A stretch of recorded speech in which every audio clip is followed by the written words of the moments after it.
Hello and welcome to Dollhouse. Today we will be building the sideboard and the serving cart of the Greenleaf furniture kit. We need board number 7 and board number 8. The first step is to identify all the pieces that are required. For the small ones, I use the eraser part of a pencil to punch them out. For the bigger ones, it's easier if I do it with my hands because then I get a better feel.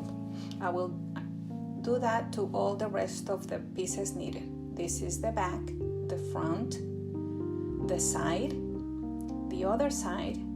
These are the smaller drawers that go on top, and the two bigger ones that go on the bottom, the top, the mirror frame, and the brackets and the shelf that hold the mirror.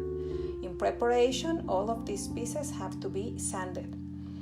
First with coarse grit and then with finer grit. It is important that it feels smooth. We have to sand even the edges. A little bit of the veneer came off while working on it. The wood is brittle and that happens from time to time. But this is nothing I cannot fix by using a little bit of carpenter's wood glue and a toothpick.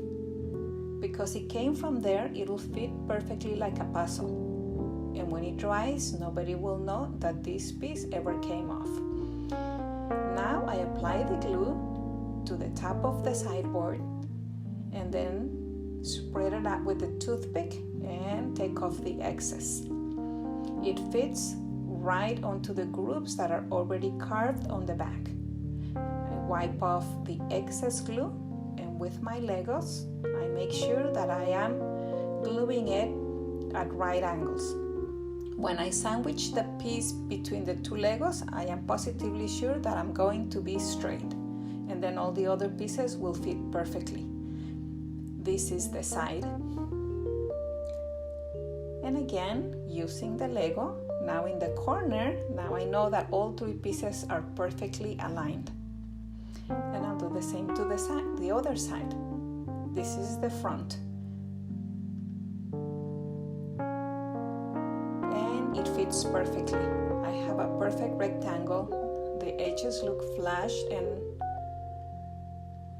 now I'm gluing the brackets that are going to hold the shelf as well as the mirror frame. I have chosen cherry stain, and I'm applying it with a piece of cloth that I'm sure is not going to be leaving any dust. I'm just drawing a little bit of embellishments on the mirror just to break up the monotony of it. Nothing too fancy. And I'm doing the same thing on the drawers before the stain. Now the stain goes in. And apply it and wipe off the excess with the rag. And the last step is the coat of polyurethane. This will protect the parts and will also make them a little bit shiny. Now glue the drawers to the front. And I don't need to measure it. I can just eyeball it and I know that it is straight. Do the same to the others, and this is the last one. I have to select one of these beads that will do the part of the handles. And I think I'm gonna go with the smaller ones. They look better for this scale. Just add a little bit of glue, wait for them to dry, and I think this is the last piece. This is going to be the mirror frame. I've already glued the foil that comes with the kit. It really looks nice. Look at all the edges are very well aligned, and it's flush right here in the back. You can appreciate the color of the stain and the little shelves. It's just a rectangle box, but it looks like a buffet, and I'm gonna bring it into the room. And it's one more step in recreating and creating this dining room. Thank you for watching, you guys.